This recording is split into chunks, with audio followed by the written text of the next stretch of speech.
here and in the next section, so let me focus again. The idea that this is a lost cause that we're involved in here is no way is a lost cause. We take our power back, game over. So we can paint another picture. Please hold that thought, because it's very, very important we don't get pulled into fear by seeing what we're involved with.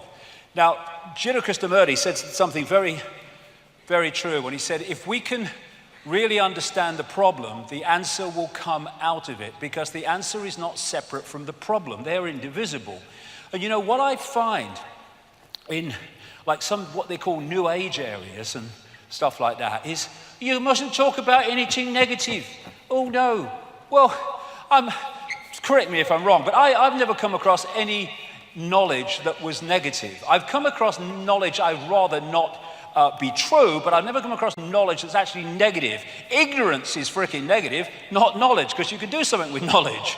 And so the idea that, you know, we should be frightened of looking at things as they really are, I mean, it's just another version of looking the other way and hoping it will go away. It won't. So when people say, well, what's the solutions? Well, fundamental to any solution is to understand the nature of what we're dealing with. Because then we've got a much better chance of dealing with it. We know what we've got to deal with. And, you know, a lot in the conspiracy research arena, like I said earlier, brilliant. There's so many people involved in this now. But the vast majority of them will not go even close to where we're going to go in the next 2 hours or so, because of religious belief systems, or because, well, even if it's true and I say it, I'm going to lose my credibility. I think you lose your credibility if you don't go with what you believe to be true, and you edit that on the basis of what will people think of me if I say it. That's how we got into this frickin' mess. And unless we understand how deep the rabbit hole goes and what we're dealing with, we're never gonna find an answer to it. And just stockpiling weapons and fighting the system is just playing into the system's hands for reasons that will become clear, indeed, possibly already have. So we are infinite awareness, capable of multiple realities and perceiving multiple realities. We've been caught in the bamboozle, which has led to this and this through the control of perception. So who or what is ultimately behind this? Or at least the depth of the rabbit hole we've got so far. Well, they ain't, for a start. Because they're just here today, gone tomorrow, people who are just puppets of a system that's here yesterday, today, tomorrow, and the next day. It's not him. I don't care if he's supposed to be the most powerful man in the world. He ain't. He's another bloody glove puppet. And anyone in that job, the same applies to. It's not him either. Here today, gone tomorrow, presidents and leaders who are replaced by other leaders. But the system, the direction goes on, because there's something behind that that's pushing that direction on. And nor even is it the corporations. They're still at the level of playing out the control. It's not actually at the point of creating it. It's not the origin. It's not people sitting around tables. They're still at the point of playing it out. You can go into the shadows and you can get closer to where it's coming from, but you're still at the play out level. You go even deeper into the rabbit hole, really deep into the web. And that's where you find people like the Rothschilds and such like. You don't see us, but we control your life. But there's levels beyond that, where it's coming from. But where is it? Okay, well, I'm going to cut to the frickin' chase, really. The truth doesn't change because you don't want to hear it. Now, obviously, I can't go into great detail with this. I mean, the perception deception is that bloody big. The whole day is about connecting dots to show the picture. And all I can say is for 25 years, I've been full-time on this, and the evidence has brought me to this conclusion. There's no one out there, you see. All that is, there's no one out there. And when you think that what we're seeing is only what is within a narrow band of visible light, and then you think what possibilities lie beyond that in the great infinite forever, the idea that we are alone is absolutely beyond ludicrous. And the fact that you can be seen as crazy for believing that shows how inverted the system is. This reality, this infinity, is teeming with different expressions of life. And some of it's interacting with us. This is Professor of Mathematics and Astronomy at Queen's Mary University, London, Bernard Carr. He said, our consciousness interacts with another dimension, actually many other dimensions. Our physical senses only show us a three-dimensional universe. What exists in the higher dimensions are entities we cannot touch with our physical senses. Exactly. So the idea that we just operate in isolation of everything else is, for me, crazy. So like I say, I'll cut to the chase. This reality that we're experiencing has been hijacked by a force that some ancient people called archons, but there's different names right across the ancient world for the same force, the same entities. This is when the penny drops, when all these different names for the gods all over the world turn out to be different names for the same force, because they're described in the same way. And all over the world you see this. In the Far East, Central America, and other places, they're known as the serpent gods. The Zulus call them the Chitahuri, the children of the serpent. They're the Anunnaki in Sumer, Babylon, now Iraq. They're our snake brothers to the Hopi people of North America. They're the star people, many, many examples of that. They are the demons of Christianity. To the Gnostics, they are archons. And to the Islamic and pre-Islamic world, they're called the jinn. And in their prime form, they are energetic in nature, but they can take form, as I will talk about. So, like I say, they're described so much in the same way, because they're different names for the same thing. So, the Gnostic people, not the Christian Gnostics, the pre-Christian Gnostics, that ran the great library at Alexandria, and they also manifested as the Cathars in southern France. They say that the archons are made from luminous fire. The jinn, according to Islamic and pre-Islamic belief, are made from smokeless fire. And you see this correlation of description wherever you go.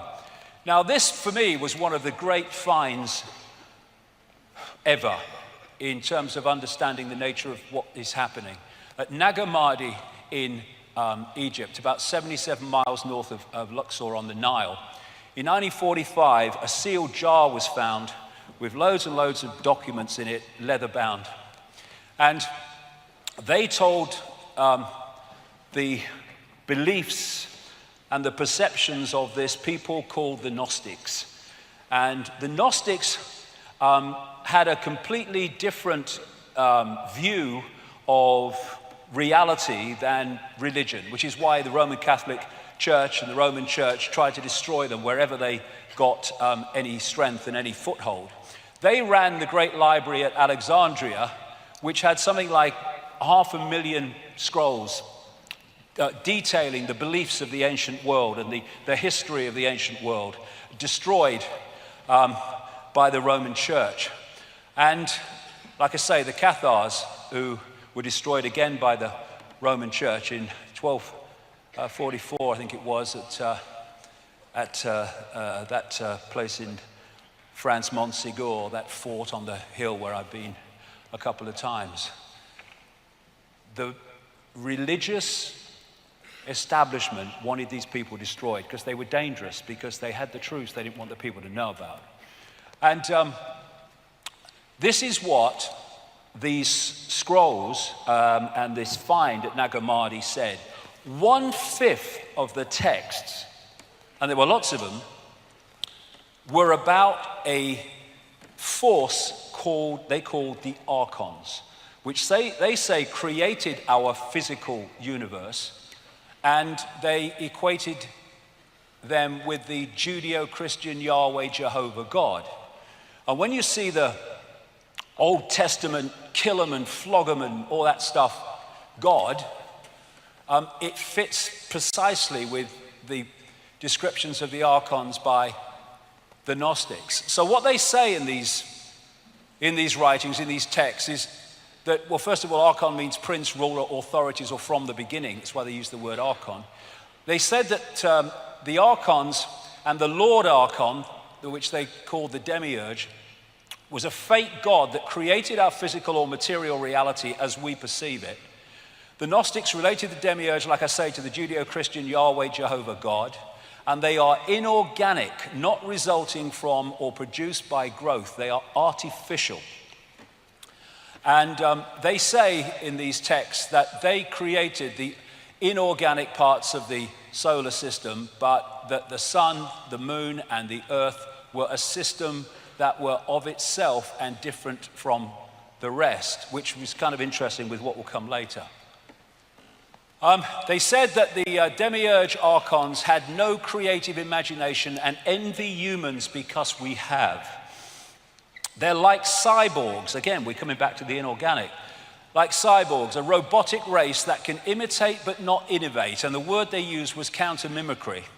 Now, what they were saying, in effect, is if you gave these archons a blank sheet of paper, they could create nothing on it.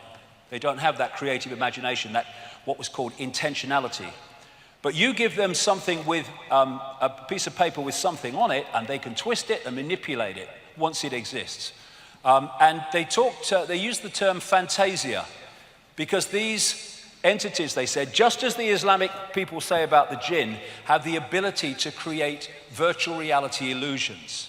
They're mind parasites. They possess humanity and manipulate the way they perceive everything. And they say the word you could use more than any about the archons was deception. They are deceivers. And what they create is an inversion of the natural order, which will become so crystal clear as we go along. Why? Interesting, like we see these different names, and actually for the same thing. The classic Satan is called the deceiver and the demon of demons, as this demiurge is called the archon of archons, the Lord Archon. Now, as I've kind of studied this and put it together, it seems to me that what we're looking at is what I would call a self-aware distortion, and it's self-aware inversion. Now, this is why the first 2 hours of today was so important.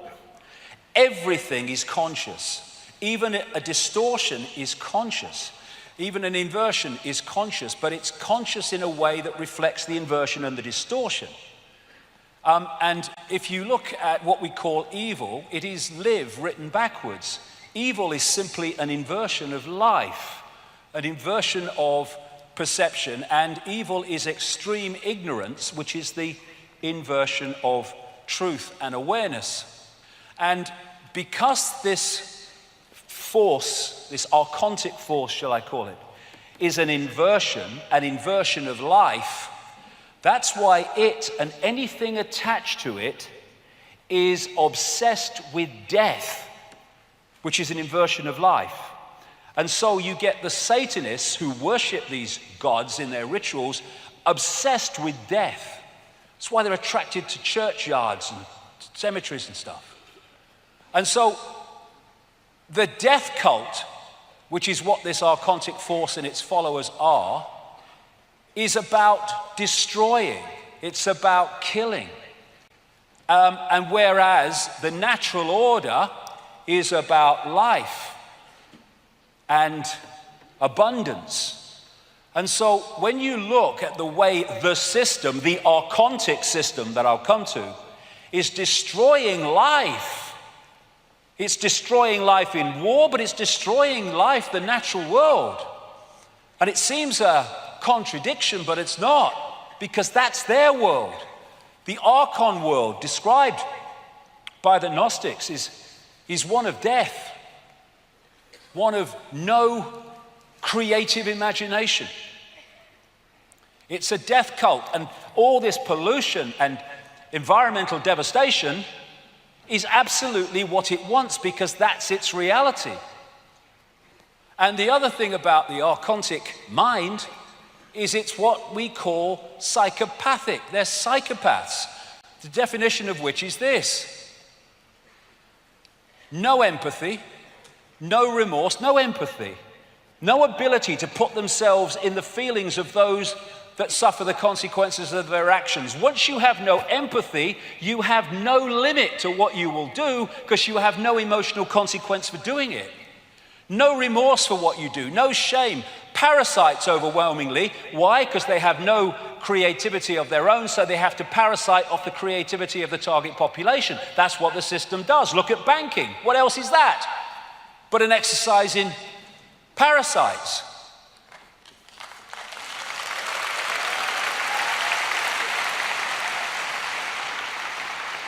And these people, which manifest as many world leaders and all the rest of it I'll come to, are pathological liars. What is a pathological liar? An inversion of truth, inversion. And they'll do whatever it takes to get their end goal. Other thing, the Gnostics used in these texts the word hal, meaning simulation. They talked about the fact that these archons could create what we would call virtual realities through controlling perception. They said about the archons, they make something appear to happen that does not happen. They can induce a virtual reality experience in the translation. And what do the Islam and pre-Islamic world say about the jinn? They can manipulate humans by creating illusions. This will become big time relevant the longer we go into this 2 hours. So we're back to this, that what our reality does or is, it's possibilities and probabilities folded into existence by perception. So this whole archontic system is about programming our perception, programming a distortion of our perception, an inversion of our perception, which is why we live in a madhouse, because it's an inversion of the natural order. So the idea is to disconnect the human mind, the human droplet, from the ocean and lock us into this tiny set of frequencies which then we perceive as all that there is to see, and gotcha. Now, before this, what I call hack, and you'll see why I say hack shortly, there was another world described by the ancients, and very much along the lines of the Avatar movie and the Na'vi, the blue people, and how they interacted with the natural world, how they communicated with animals, how they communicated with each other beyond speech. And what the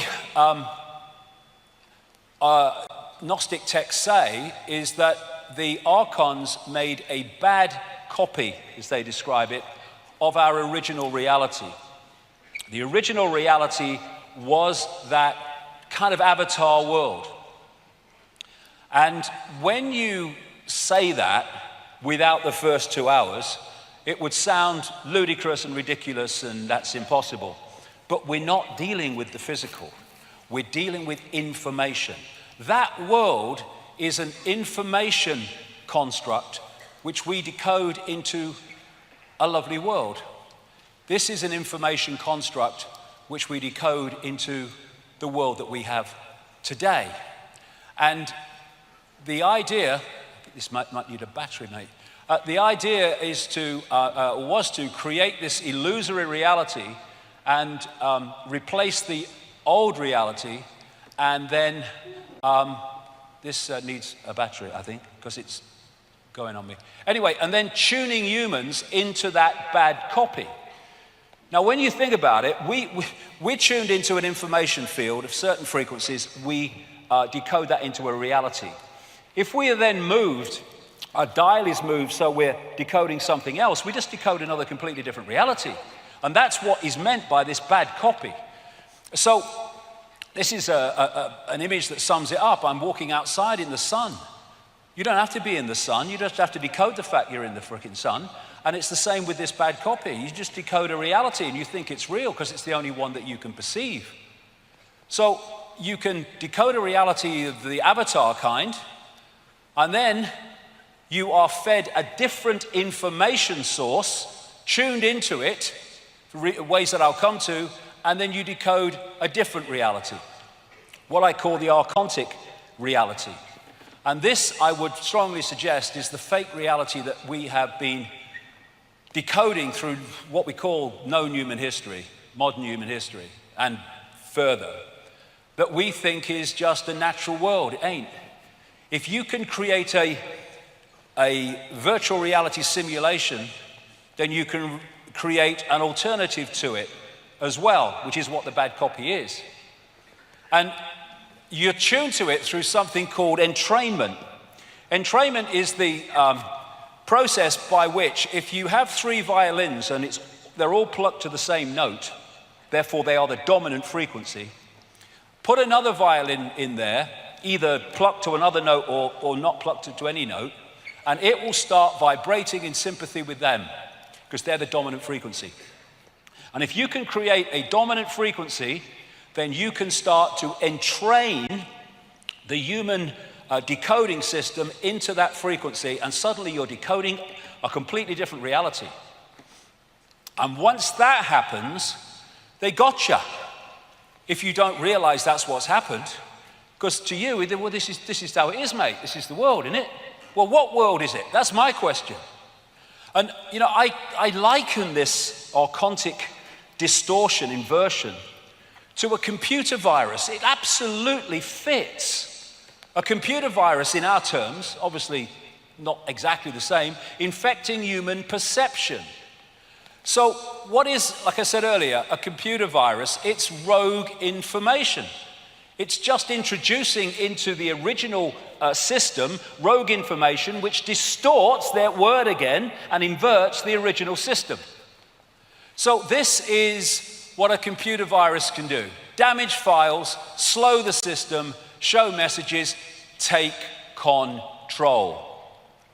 And how a computer virus works: a virus is a small piece of software that piggybacks on real programs. The archons do not have creative imagination. They cannot create. They can only distort what already exists. How can you describe a computer virus in better terms than that? Similar to the way a biological virus must hitch a ride on a cell, a computer virus must piggyback on top of some other program or document in order to launch. Once a computer virus is running, it can affect other programs or documents. It has piggybacked the original reality and has distorted it. And this is what is manifested as what the Gnostics called a bad copy. Now, we are taking energy sustenance from the energetic field. And we take energy from that field within the frequency band that we're vibrating to or resonating to. We can't take it outside of that band because we can't sync with it, like Radio 1 can't sync with Radio 2. So if you are a distortion and an inversion, you cannot get energetic sustenance from the natural order because you're not in that frequency band. So to get your sustenance, your energetic sustenance, you have to get it from other distorted energy which is in the frequency band that you are interacting with. And so the peoples around the world, the different cultures, etc., talk about the fact that these entities, it's a universal virtually description, feed off human energy, but not just any human energy. Low vibrational, as I would call it, human emotion. They feed off fear and anxiety and frustration and anger and conflict and war because they are a distortion of the natural order of love, of peace and balance. And thus, these archontic inversions, energies can feed off them. And so, it's very like in the Matrix where the machines, again, inorganic, were feeding off human energy. And so, while we, coming from the natural order perspective of love and peace and harmony, think that war and suffering and fear are a bad thing, to them, they are essential to their energetic survival. That's why they create them. This archontic inversion, which expresses itself in multiple ways, can't sync with that. That's what it needs for its sustenance. Thus, it has manipulated the structure of our society to generate it in unbelievable abundance. All these things that we talked about earlier, all generating low vibrational human emotion. And anyone thinks that, it's kind of just some airy-fairy imagination. This was what happened to the energy field, the Earth energy field, at the time of 9/11, when there was that massive emotional explosion in response to what happened in New York and Washington.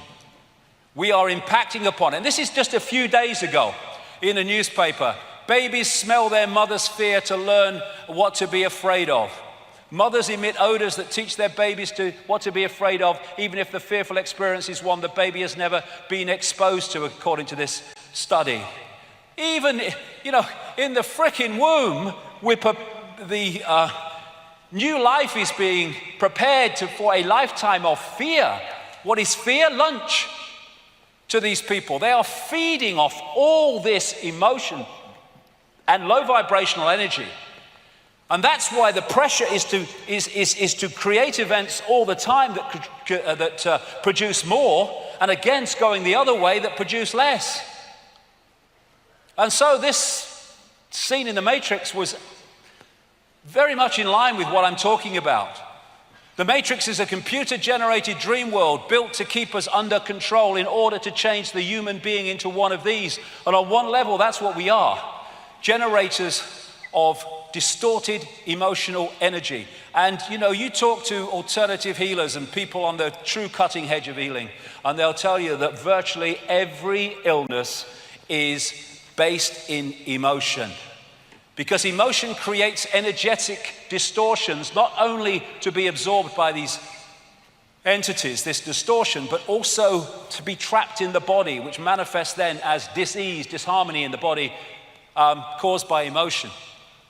So Carl Sagan's bamboozle is really the inversion of the natural order, which is why this world is turned on its head. Wherever you look, it's an inversion of what not just we would like it to be, but an inversion of the original reality that it replaced. And this is one reason why you get Satanists and stuff like that using inverted symbols for their symbolic language. Everything is inverted for the reasons I'm talking about.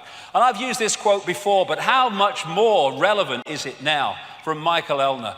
Just look at us. Everything is backwards. Everything is upside down. Doctors destroy health. Lawyers destroy justice. Universities destroy knowledge. Governments destroy freedom. The major media destroy information. And religions destroy spirituality. Inversion everywhere.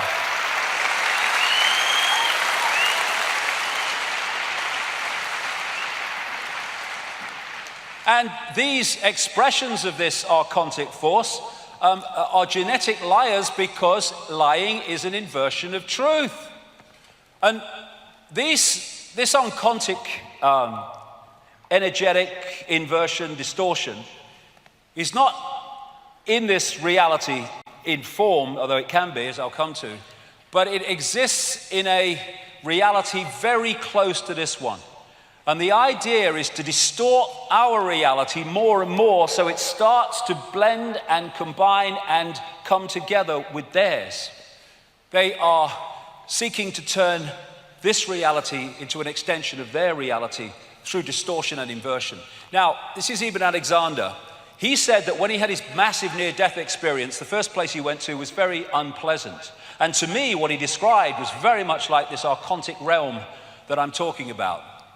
He said he heard the sound of rhythmic pounding that was distant yet strong, a little like a heartbeat, but darker and more mechanical that keeps coming up. Cyborg.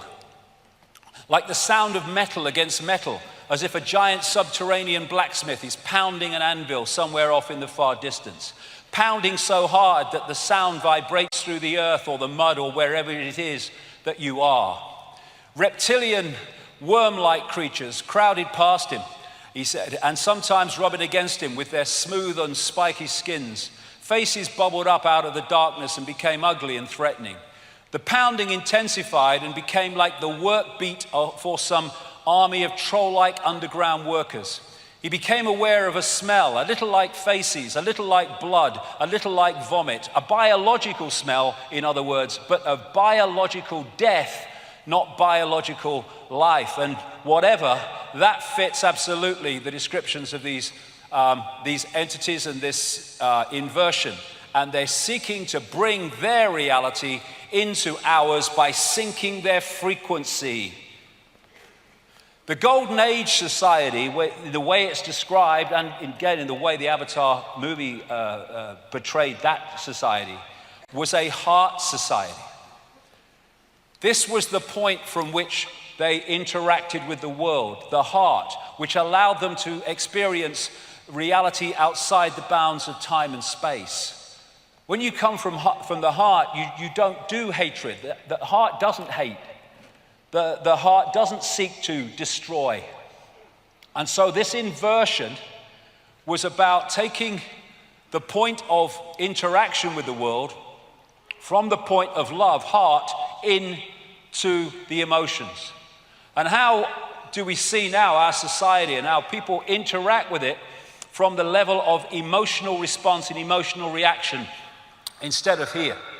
And when that moves to that we interact with the world here, the world dramatically changes. And so, like I said earlier, with this heart coherence with the central nervous system and the brain, once we get into this, we start to disconnect from the heart, disconnect from beyond time and space, and start to have this as the governor of our perception. And if you take it in a computer game terms, the idea is to pull us into the lowest level where this archontic force works from. Now, these Gnostic writings have been estimated to have been buried in that sealed jar between about 350 and 400 AD, which corresponds with the destruction of the Great Library of Alexandria run by Gnostic thinkers. But it's suggested that they were possibly written about 100 AD. In those documents, all that time ago, best part of 2,000 years, they say that the archons can take form, and the main forms they take are reptilian entities and those known today as greys. The archons describe the greys as like an unborn baby or fetus with grey skin and dark, unmoving eyes. That was nearly 2,000 years ago, and it's the same description as what we call grey entities today in the modern world. And of course, I've been saying for a long time now that behind the human networks of control is a reptilian form. But I did say a long time ago, I didn't think it ended there. I thought it went into the realms of something else, and this something else is this archontic inversion, I would suggest. So when I was talking about the reptiles, of course, I got lots of ridicule. Hey, he's mad. And my response to that has always been the same as well. This has been my feeling about what they say.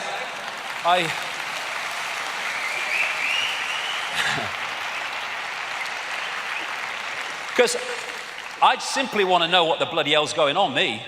Just want to know what's going on. Whatever it is, I want to know. And if people don't like it, well, they do the other thing, that's just as good. But is it madness, or is it seeing beyond the program? Like I say, condemnation without investigation is the height of ignorance. But they say it's rubbish, but they don't investigate it. And yet, when the Daily Mail runs a story from some chemist, scientist, a few years ago, who said that he thinks from his research that there are reptilian entities all around, in other